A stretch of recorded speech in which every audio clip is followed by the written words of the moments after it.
था, चीज़ें समझ में आई थी आपको? तो सातों प्रिंसिपल बताया गया था। सातों प्रिंसिपल देखो बहुत इंपॉर्टेंट है उसमें, ठीक है। हाँ, सातों प्रिंसिपल समझ लो, सातों प्रिंसिपल आपको बताया गया था। अर्ली टेस्टिंग हम इसमें कवर करेंगे, अब दिखा के आपको कवर करेंगे ना अर्ली टेस्टिंग क्या चीज़ होती है। तो यार जो 6 प्रिंसिपल बताया गया था, मतलब सातों, बहुत इंपॉर्टेंट है। और दूसरी बात ना, आपके इंटरव्यू में पूछते हैं, अगर प्रिंसिपल पूछे तो उसमें से कोई 2 पूछ लेंगे, और ज़्यादा 2 पूछने के चांसेस होते हैं, कोई भी 2 पूछ लेंगे उसमें से। तो आपको सब पढ़ने, ऐसा नहीं कोई एक पर्टिकुलर पढ़ना है, तो सब चीज़ आपको समझना है उसमें, ठीक है। तो किसी को कल कुछ डाउट है तो बताया कि आगे चले।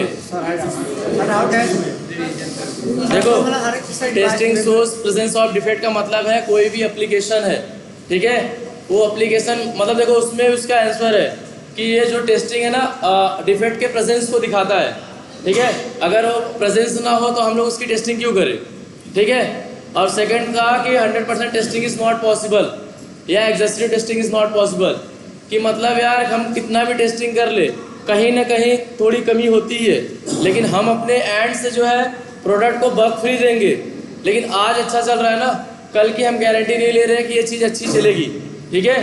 तो हर तरीके से आगे भी टेस्ट होगी, तो वहाँ का हम गारंटी नहीं लिए, इसलिए हम 100% टेस्टिंग पॉसिबल नहीं है। अगर फिर से करने जाए चीज़ों को तो उसमें क्या होता है, आपका टाइम भी जाएगा, आपके कॉस्ट भी जाएंगे, सारी चीज़ आपकी फिर से रिपीट होंगी, ठीक है।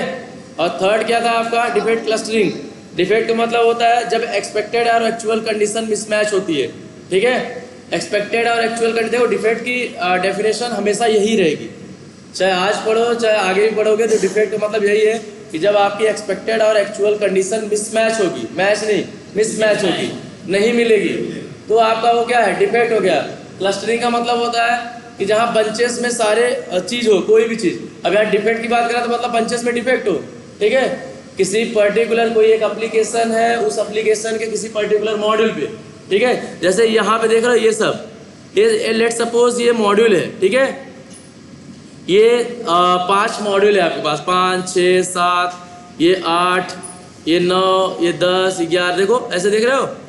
अब पता चला इतने मॉड्यूल में से आपके किसी 1 या 2 मॉड्यूल पे ज़्यादा डिफेक्ट पाया जाए, समझ रहे हो, और बाकी सब में कुछ डिफेक्ट पाया जाए, थोड़ा थोड़ा, मतलब बंचेस ऑफ ग्रुप्स में कहीं एक पर्टिकुलर जगह पे ज़्यादा डिफेक्ट पाई जाए, तो उसको हम बोलते हैं डिफेक्ट क्लस्टरिंग, ठीक है। डिफेक्ट क्लस्टरिंग के बाद आता है आपका पेस्टिसाइड पैराडॉक्स। पेस्टिसाइड पैराडॉक्स का मतलब ये होता है यार कि किसी एप्लीकेशन को आप एक ही अप्रोच के साथ बार बार टेस्ट कर रहे हो, तो यार गलतियाँ मिलने के चांसेस बहुत कम होते हैं, ठीक है। अगर आपको ज़्यादा गलतियाँ पानी है तो आपकी अप्रोच आपको चेंज करनी पड़ती है, ठीक है, कि आप किसी एप्लीकेशन को टेस्ट करो लेकिन आपका अप्रोच मतलब चेंज होना चाहिए, सेम नहीं रहना चाहिए, ठीक है। तो ये हो गया आपका पेस्टिसाइड पैराडॉक्स। और testing shows presence of defect, ठीक है, sorry, testing is contest dependent. Contest dependent का मतलब ये होता है यार कि हर एप्लीकेशन है, हर एप्लीकेशन है, हर मॉड्यूल, जो मॉड्यूल जैसे ई कॉमर्स हो गए, बैंकिंग डोमेन हो गए, हेल्थ केयर हो गए, और भी जो दुनिया भर के डोमेन होते हैं, ठीक है, वो सबके अपने अपने तरीके हैं। ऐसा नहीं कि जैसे ये है वैसा वो भी हो, सब अपने अपने तरीके से अलग अलग टेस्टिंग की जाती है, एक ही प्रकार से टेस्टिंग नहीं की जाती चीज़ों पे, ठीक है। और लास्ट था absence of error fallacy. Absence of error fallacy का मतलब ये है कि यार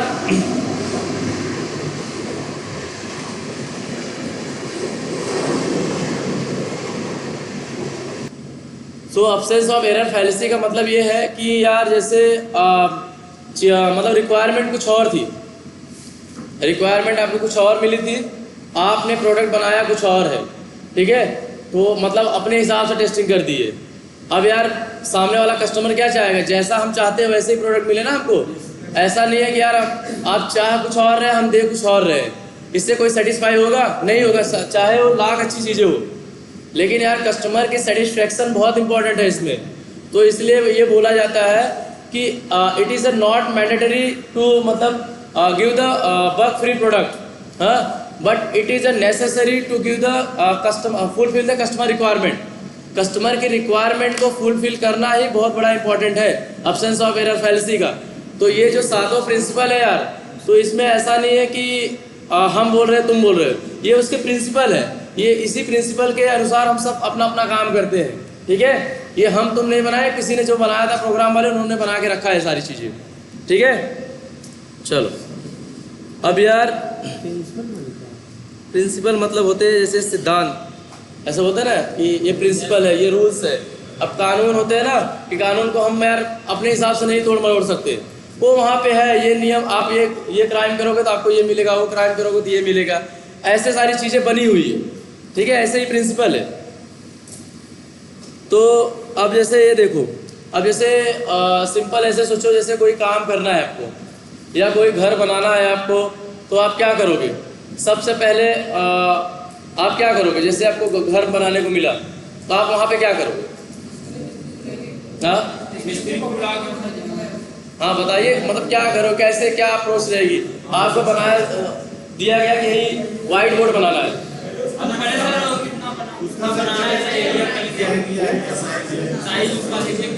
हाँ, तो क्या करोगे उसके लिए? हाँ, अच्छा, पहले वो चेक करेंगे कस्टमर को किस तरीके से क्या चाहिए, पहले वो चीज़ समझेंगे, समझने के बाद फिर मैंने वो सब चीज़ें कैसे बनाना है, एक स्ट्रक्चर बनाएंगे। हाँ, तो पहले प्लान करोगे आप, कोई चीज़ आपको मिलेगा तो यार आप डायरेक्ट चालू थोड़ी कर दोगे, पहले उसके बारे में सोचोगे ना कि अरे यार ये चीज़ बनानी है तो ऐसे ऐसे प्लानिंग करनी पड़ेगी हमको, एकदम प्रैक्टिकली सोचो। कोई चीज़ आपको बनानी है तो यार ऐसे ही डायरेक्ट घुस जाओगे? पहले सोचोगे ना, प्लान करोगे कि यार प्लानिंग करेंगे, ये चीज़ें करनी है, ऐसे ऐसे करनी है, तो कैसे कैसे जाए वहाँ तक, क्या क्या सामान चाहिए, क्या क्या नहीं चाहिए। तो सबसे पहले आप प्लान करोगे, प्लानिंग के बाद क्या करोगे? प्लानिंग के बाद स्ट्रक्चर तैयार। हाँ सही है, बोलो। स्ट्रक्चर तैयार करने के बाद क्या क्या टूल्स लगेंगे सर, खर्चा, और प्लानिंग के पहले भी कुछ करोगे? जैसे आपके पास क्लाइंट आया, ऐसे सोचो, क्लाइंट आया तो आप पहले प्लान करने लगोगे? नहीं सर, पहले क्या करोगे? पहले बात करोगे, हाँ बात करोगे, बात करने के बाद देखो सारी बात तो याद नहीं होती। लास्ट लेक्चर में हमने आपको साथ बताया था कि नहीं, कि बात नहीं करते, इसीलिए कुछ उसको नोट डाउन करते हो ना, उसकी जो रिक्वायरमेंट है उसको लिखते हो आप। तो उस जिस रिक्वायरमेंट को लिखते हो तो पहले क्या करोगे? उस रिक्वायरमेंट को एनालाइज करोगे, ठीक है, उस रिक्वायरमेंट को एनालाइज करोगे, यार रिक्वायरमेंट में क्या क्या चाहिए और कैसे कैसे चाहिए, कैसे कैसे किया जाए। जब रिक्वायरमेंट एक बार पढ़ोगे तो रिक्वायरमेंट पढ़ने के बाद क्या करोगे? फिर उस पर प्लान करोगे ना, यार रिक्वायरमेंट आ गई, अब उस पर हम प्लान करना चालू करते हैं कि यार ये रिक्वायरमेंट के लिए ऐसे ऐसे प्लानिंग करते हैं तो ऐसे ऐसे काम करेंगे। तो इसके बाद प्लान करोगे, पहले क्या करोगे? रिक्वायरमेंट एनालाइज करोगे, ठीक है। एक सेकंड आपको बता दूं,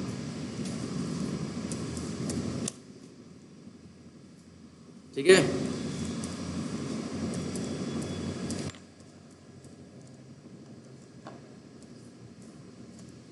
पहले आप क्या करोगे?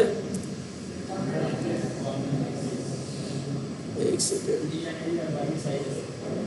बताइए भाई, स्पेलिंग इसका एनालिसिस करेंगे, सॉरी, ठीक है।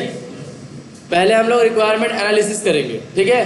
तो उस रिक्वायरमेंट में हमें पता चलेगा यार ये रिक्वायरमेंट है, ऐसे ऐसे चीज़ें पढ़ेंगे, यार ये रिक्वायरमेंट के बाद ये चीज़ चाहिए, इसके बाद ये चीज़ चाहिए, फिर उसके बाद आप प्लान करोगे, रिक्वायरमेंट करोगे, फिर इसके बाद आप प्लानिंग करोगे, ठीक है। प्लानिंग करने के बाद क्या करोगे? अब रिक्वायरमेंट आ गई, आपने चीज़ें पढ़ा और प्लान किया, अब इस चीज़ को ऐसे ऐसे करना है, उसके बाद क्या करोगे? हाँ, इसके बाद मिस्त्री को पकड़ोगे, हाँ, स्ट्रक्चर बनोगे। इसके बाद जब प्लान कर, जैसे एक वेल सेटल कैसे काम करते हो आप? पहले रिक्वायरमेंट देखते हो, घर बनाना क्या करोगे? रिक्वायरमेंट देखोगे, रिक्वायरमेंट पढ़ोगे, अरे यार घर ऐसे ऐसे चीज़ चाहिए, ठीक है। इसके बाद क्या करोगे? प्लान करोगे, अच्छा इसमें ये लगेगा, ऐसे ऐसे लगेगा, यहाँ चीज़ें ये होगी। इसके बाद क्या करोगे? उस घर की डिज़ाइन बनाओगे आप, ठीक है। उस घर का डिज़ाइन आप तैयार करोगे, डेमो तैयार करोगे, डेमो देते हो ना सामने वाले को कि ऐसे ही आपका घर दिखेगा, ठीक है। तो उसके बाद डिज़ाइन बनाओगे, ठीक है, डिज़ाइन करोगे, फिर क्या करोगे?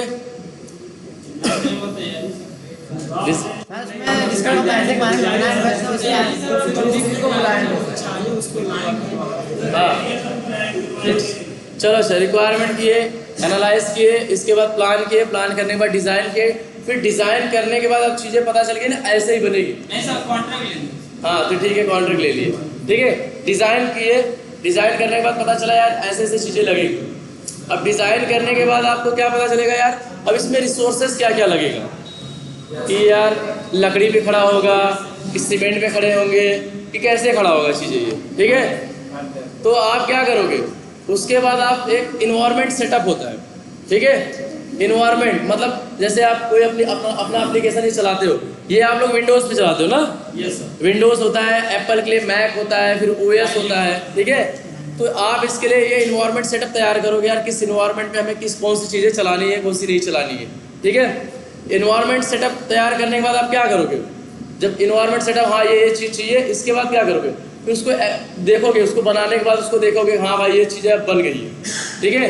उसके बाद जो अगला स्टेप होता है टेस्ट एग्जीक्यूशन होता है। जैसे आप सारी चीज़ें बना लिए हो, कोड आप कर लिए हो, कोड करने के बाद क्या करते हो आप, अब चीज़ें चलाते हो ना। अब जैसे आप कोड करा के कंसोल प्रिंट कराते हो ना, अब चीज़ें सारी चीज़ लिख दी है इस पर, अब इसके बाद आपको प्रिंट करानी है चीज़ें, तो क्या करोगे, तो प्रिंट कराओगे। प्रिंट कराने के बाद जब उसी चीज़ को क्या बोलते हैं, एग्जीक्यूट किए हो, आप अपने कोड को एग्जीक्यूट किए हो, ठीक है। इसके बाद क्या होता है, इसके बाद जब सारी चीज़ें हो जाती है तो अब उसी पे काम तो नहीं करोगे, अब उसको क्लोज करोगे, क्लोज करोगे, दूसरा काम करोगे, दूसरे काम पे काम करोगे। तो ये देखो, यह एक साइकिल है, इसी साइकिल के द्वारा हम लोग अपना अपना काम करते हैं। टेस्टिंग का ये फेज़ है, ये टेस्टिंग के फेज़ होते हैं। पहले आप रिक्वायरमेंट को गैदरिंग करोगे, कलेक्ट करोगे, उसको पढ़ोगे, समझोगे, इसके बाद उस पर प्लान करोगे, प्लान करने के बाद उस चीज़ की डिज़ाइन करोगे, डिज़ाइन करने के बाद उस चीज़ को इन्वायरमेंट सेटअप, मतलब आप देखोगे इसके लिए क्या क्या चीज़ चाहिए। इन्वायरमेंट सेटअप के बाद आप क्या करोगे, उसको एग्जीक्यूट करोगे, एग्जीक्यूट करने के बाद जब सारी चीज़ें प्रॉपर चल रही है तो उसको क्लोज कर दोगे। तो ये आपकी एक साइकिल हो गई, इस साइकिल को बोलते हैं STLC, ठीक है, सॉफ्टवेयर टेस्टिंग लाइफ साइकिल। ये टेस्टर यूज करते हैं इसको, ठीक है। इतनी समझ में आई चीज़ें। तो सॉफ्टवेयर टेस्टिंग लाइफ साइकिल के फेजेस पता चले क्या क्या होता है। देखो पहला होता है, लिख लो, मांगता है तो लिख लो।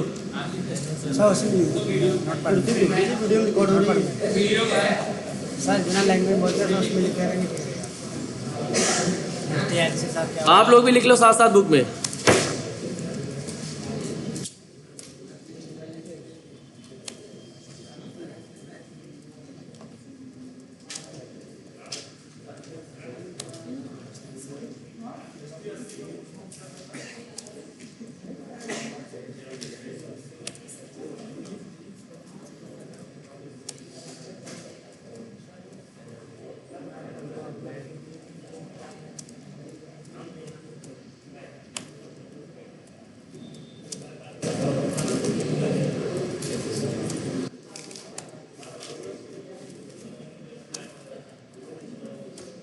ठीक है, ये सारी चीज़ें होती है इसमें।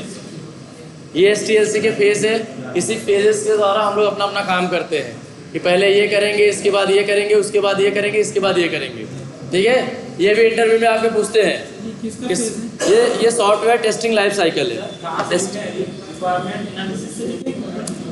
नहीं, रिक्वायरमेंट एनालिसिस से लिखिए। ये लिखो, ठीक है। ये नीचे के जो फेजेस है, हाँ ये सब लिखो, फेजेस अपने बुक में लिखो, और फिर इसके बारे में हम आपको बताएंगे अंदर से, ठीक है।